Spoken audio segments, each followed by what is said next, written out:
हम ग्राउंड पर है, आप भी ग्राउंड पर हो, तो आप भी मूव नहीं कर रहे हो, बट ये बॉल मूव करेगी बुक के साथ में।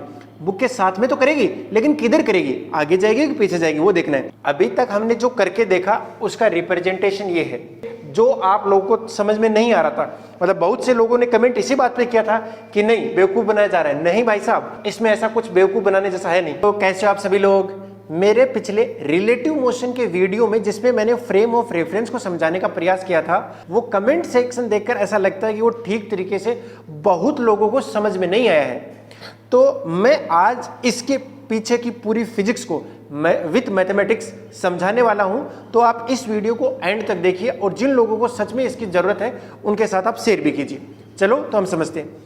तो देखो, जब मैं इस बुक को आगे की ओर पुश करूंगा तो ये गेंद भी आगे की ओर जाएगी, बिकॉज इसमें फ्रिक्शन लगेगा आगे की ओर। वो आगे की ओर क्यों लगेगा? अगर आप ध्यान से देखो तो बुक के ये वाले मॉलिक्यूल्स आगे जाने का ट्राई कर रहे हैं। अगर ये मॉलिक्यूल्स आगे जाने का ट्राई कर रहे हैं तो रिलेटिवली फ्रिक्शन लगता है अपोजिट डायरेक्शन में, यानी इस पे लगेगा फ्रिक्शन पीछे की ओर।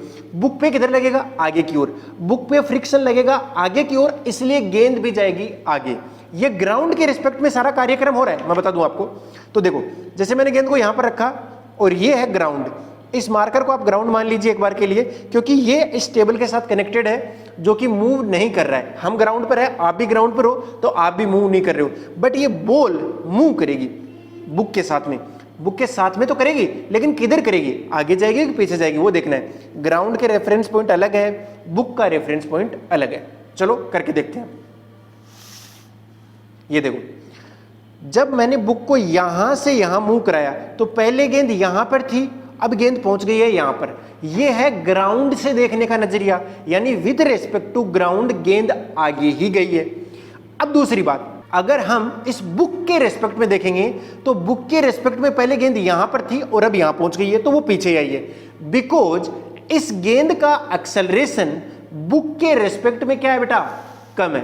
बिकॉज इस गेंद का एक्सेलरेशन है फॉरवर्ड डायरेक्शन में, इस बुक का भी क्या है? फॉरवर्ड डायरेक्शन में, बट इस बुक का एक्सेलरेशन ज्यादा है और इस बॉल का क्या है? कम।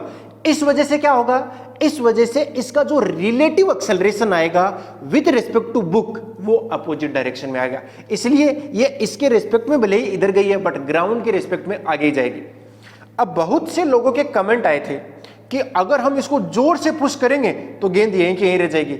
देखो, अगर जोर से पुश करेंगे ना तो due to law of inertia ये यहीं रहने का ट्राई करेगी, बट एक्चुअल में वो फिर भी आगे जाएगी, बिकॉज फ्रिक्शन तो लग ही रहा है, एक्सटर्नल फोर्स बन गया। हाँ, अगर अपन बहुत जोर से पुश करेंगे तो टाइम बहुत कम मिलेगा उसे। अगर टाइम कम मिलेगा तो डिस्प्लेसमेंट कम आएगा। हम करके देख लेते हैं एक बार। ये देखो, अब मैं इस बुक को बहुत जोर से पुश करने वाला हूं ताकि आपको यकीन हो जाए कि अभी भी ये आगे ही गई है, पीछे नहीं गई है।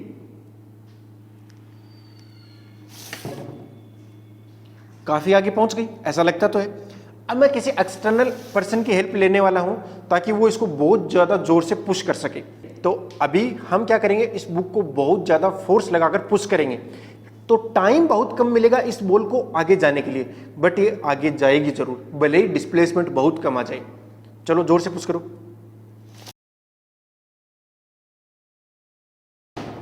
तो ये गेंद आपने देखा आगे ही गई है। बहुत सारे कमेंट ऐसे भी थे कि अगर ये आगे जा रही है तो ये उल्टा क्यों घूम रही है, मतलब एंटी क्लॉकवाइज डायरेक्शन में क्यों घूम रही है, जबकि क्लॉकवाइज घूमनी चाहिए आगे जाते रहे। तो आप देख सकते हो ये एंटी क्लॉकवाइज ही घूमेगी, बिल्कुल ये एंटी क्लॉकवाइज घूम रही है। बट आप ध्यान से भी तो देखो, बुक भी तो आगे गई है भाई। बुक के रेस्पेक्ट में ये पीछे गई है, बट ग्राउंड के रेस्पेक्ट में आगे गई है। मैं अभी आपको पूरी मैथमेटिक्स जब समझाऊंगा इसके पीछे की, तो आपको एग्जैक्टली क्लियरली आइडिया हो जाएगा कि ये ऐसा क्यों हुआ है।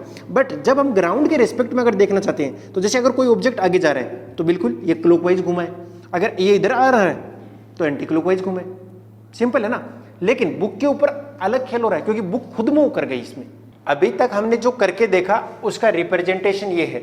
वो गेंद ये स्मॉल एम मास की है, वो बुक कैपिटल एम मास का है, और हम बुक को ही पुश कर रहे थे तो उसके ऊपर लगने वाला फोर्स एफ है। यहां ग्राउंड पर मैंने कोई फ्रिक्शन नहीं लिया है ताकि अपनी कैलकुलेशन थोड़ी इजी रहे, इसलिए। अब देखो, हमें इन दोनों के एफबीडी बनाने हैं तो अपन को समझ में आ जाएगा कि कौन किधर कैसे जाने वाला है। चलो करके देख लेते हैं। तो सबसे पहले बुक का एफबीडी बनाते हैं। तो एफबीडी ऑफ बुक, तो बुक का एफबीडी बनाओ तो बुक की एफबीडी में क्या आएगा, एक तो आएगा कैपिटल एफ आएगा, ग्राउंड से कोई फ्रिक्शन लगने वाला नहीं है, लेकिन इन दोनों के बीच में तो फ्रिक्शन अवेलेबल है। हमने जो अभी करके देखा था उनमें ग्राउंड पे भी था, बट कैलकुलेशन इजी रखने के लिए मैं यहां पर ग्राउंड को एकदम फ्रिक्शन लेस मान लेता हूं। देखो जरा, फ्रिक्शन हमेशा रिलेटिव मोशन का अपोज करता है, यानी हमें यह चेक करना है कि ये जो बुक है वो बॉल के रेस्पेक्ट में आगे जा रही है कि पीछे जा रही है।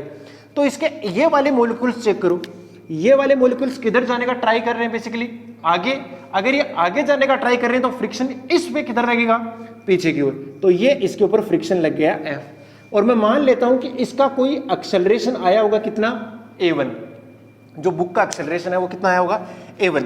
अब देखो इसके लिए F net is equal to ma वाली इक्वेशन लगा दो, बताओ F नेट फॉरवर्ड डायरेक्शन में कितना है, capital F minus small f is equal to mass कितना है, कैपिटल M, इनटू में एक्सेलरेशन कितना है, A1। ये आ गई इक्वेशन नंबर 1। ठीक है, अभी तक इसमें हम फ्रिक्शन की वैल्यू नहीं पता, A1 नहीं पता। फ्रिक्शन हम तभी बता सकते हैं जब वो काइनेटिक हो, हम फ्रिक्शन बता सकते हैं अगर वो काइनेटिक हुआ तो कोफिशिएंट ऑफ फ्रिक्शन हमें पता होगा और नॉर्मल रिएक्शन से मल्टीप्लाई कर देंगे तो काइनेटिक कोफिशिएंट ऑफ फ्रिक्शन आ जाएगा। वो तब आएगा जब दोनों के बीच में रिलेटिव मोशन होने लग जाएगी। लेकिन अगर दोनों के बीच में रिलेटिव मोशन नहीं हो रही है, वो भी कॉन्टेक्ट पॉइंट की देखनी है, बाकी जगह हो सकती है, लेकिन अगर कॉन्टेक्ट पॉइंट के बीच में अगर कोई रिलेटिव मोशन नहीं है तो फ्रिक्शन जो होता है वो स्टैटिक ही लगता है, काइनेटिक नहीं लगता है। बहरहाल इस स्मॉल एफ का एफबीडी बनाओ, एफबीडी ऑफ बॉल। देखो ये बॉल है, अब ये जो फ्रिक्शन लगा है वो बुक के ऊपर लगा है, बॉल के ऊपर एक्शन रिएक्शन के हिसाब से किधर लगेगा, आगे की ओर। और वही मैंने बताया था कि इस बॉल पे फ्रिक्शन आगे की ओर लग रहा है तो इसके ऊपर एक एक्सटर्नल फोर्स आ गया, किसके ऊपर, बॉल के ऊपर। अब अगर ये एक्सटर्नल फोर्स इसको फॉरवर्ड डायरेक्शन में लग रहा है तो बॉल पक्की बात से किधर जाएगी, आगे ही जाएगी, पीछे नहीं जाएगी। ओके, जो आप लोगों को समझ में नहीं आ रहा था, मतलब बहुत से लोगों ने कमेंट इसी बात पे किया था कि नहीं बेवकूफ बनाया जा रहा है। नहीं भाई साहब, इसमें ऐसा कुछ बेवकूफ बनाने जैसा है नहीं। देखो इस पे फ्रिक्शन आगे ही आया है तो ये आगे ही जाएगी, बट आपको इसका एक्सेलरेशन भी तो निकालना पड़ेगा। अब इसका एक सेंटर ऑफ मास वाला पॉइंट है, ये है सेंटर ऑफ मास का पॉइंट, ये सेंटर ऑफ मास का पॉइंट है और इसका एक्सेलरेशन मान लेता हूं मैं कितना है, ACOM है। अब ये सेंटर ऑफ मास के अबाउट ये जो फ्रिक्शन फोर्स है वो जनरेट करेगा टॉर्क। अगर टॉर्क जनरेट करेगा तो आएगा इसके पास एंगुलर एक्सेलरेशन। अब आप देखो जरा, ये किधर रोटेट कर रही है, ऐसे नहीं कर रही क्या, एंटी क्लॉकवाइज, ड्यू टू इस फ्रिक्शन। तो ये एंटी क्लॉकवाइज भी रोटेट करेगी और आगे भी जाएगी। आगे किस लिए जा रही है, क्योंकि इसके सेंटर ऑफ मास के पास आगे की ओर एक्सेलरेशन है। दूसरा, ये रोटेट इसलिए कर रही है क्योंकि इसके पास एंगुलर एक्सेलरेशन भी है। अब थोड़ी सी कैलकुलेशन करके देख लेते हैं। पहले ट्रांसलेशन मोशन की देखो, तो ट्रांसलेशन मोशन के लिए क्या होगा, F इज इक्वल्स टू, एक फोर्स ही लग रहा है, एक ही फोर्स है, F is equal to MA, तो MA2 मैं मान लेता हूं, MACOM, sorry centre of mass है ना, तो अपन ACOM लिख देते हैं। ये आ गई इक्वेशन नंबर 2।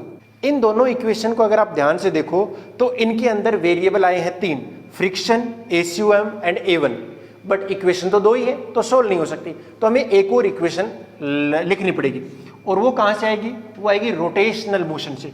अब रोटेशनल मोशन की इक्वेशन और लिख देते हैं, वो F इक्वल टू ma, जैसे ये लीनियर मोशन के लिए है वैसे ही रोटेशन के लिए होता है F tau is equals to I alpha. तो होता है टॉर्क, I होता है आपका मोमेंट ऑफ इनर्शिया और अल्फा जो होता है एंगुलर एक्सेलरेशन होता है। तो टॉर्क कितना आएगा, अगर आप इसकी रेडियस मान लेते हो कितनी है r, तो ये आएगा F into r is equals to I। I अगर आप इसको सॉलिड स्पेयर मानते हो तो आएगा 2/5 mr square into alpha. Sir हमारी इक्वेशन तो तीसरी आ गई लेकिन एक चौथा वेरिएबल और आ गया, वो कौन है, अल्फा।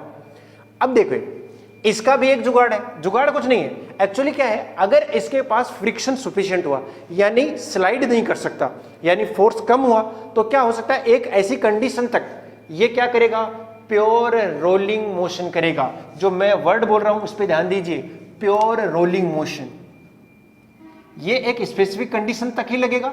अगर हमने फोर्स को कम रखा तो ये प्योर रोलिंग मोशन करेगा। और प्योर रोलिंग मोशन का मतलब है, जैसे गाड़ी का व्हील कैसे रोटेट करता है, वो प्योर रोलिंग मोशन ही करता है, वो आगे भी जा रहा होता है और रोटेट भी कर रहा होता है। बट अगर आप उसका ग्राउंड के साथ कॉन्टेक्ट वाले पॉइंट को देखोगे तो वो रेस्ट में रहता है, वो मोमेंटरली रेस्ट में, मतलब बहुत कम टाइम के लिए रेस्ट में आता है, बट वो रेस्ट में ही रहता है। वैसे ही इसका जो ये कॉन्टेक्ट वाला पॉइंट है, ये वाला, ये कॉन्टेक्ट पॉइंट क्या रहेगा, रेस्ट में। और कॉन्टेक्ट पॉइंट रेस्ट में रहने का मतलब है इसका एक्सेलरेशन कितना आने वाला है, 0 विद रिस्पेक्ट टू बुक, ऐसा कह सकते हैं अपन। अगर विद रिस्पेक्ट टू बुक इसका एक्सेलरेशन 0 आएगा तो पहले बुक का एक्सेलरेशन लिख देते हैं। तो बुक का एक्सेलरेशन है a1, तो बुक का एक्सेलरेशन है a1। अब इसके इस कॉन्टेक्ट वाले पॉइंट का एक्सेलरेशन लिखते हैं। कॉन्टेक्ट वाले पॉइंट का एक तो वही आएगा जो सेंटर ऑफ मास का है, दूसरा इसके रोटेशन की वजह से भी आया है, और वो रोटेशन की वजह से कितना आ जाएगा, आर अल्फा। ये r into alpha same direction में आएगा, तो ये एक और आ गया आर अल्फा।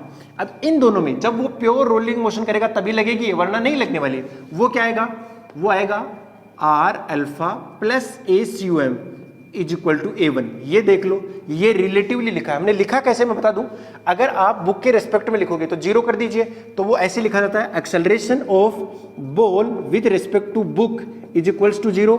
तो acceleration of book ball minus acceleration of book is equals to 0। तो ये इक्वल टू इधर आ जाएगा, तो ये दोनों को मैंने क्या कर दिया, इक्वल। ये बॉल का एक्सेलरेशन है उस पॉइंट का जो पॉइंट कॉन्टेक्ट में है, और ये उसका है जो बुक का है, मतलब बुक वाले कॉन्टेक्ट पॉइंट का। तो दोनों का मैंने सेम कर दिया, ये आ गया।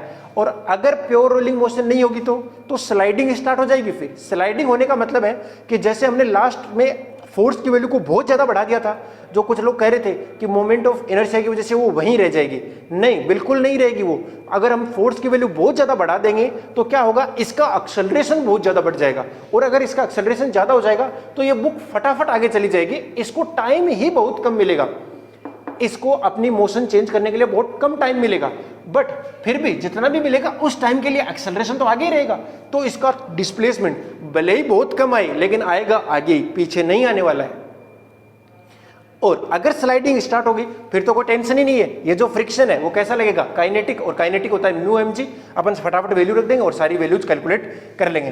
तो होप आपको ये वाला वीडियो बहुत अच्छा लगा होगा और ये पूरी की पूरी एक्सप्लेनेशन अच्छे से समझ में आई होगी। जिन स्टूडेंट्स को ऐसे वीडियोज की जरूरत है तो उन तक आप ऐसी वीडियोज को जरूर पहुंचाएं।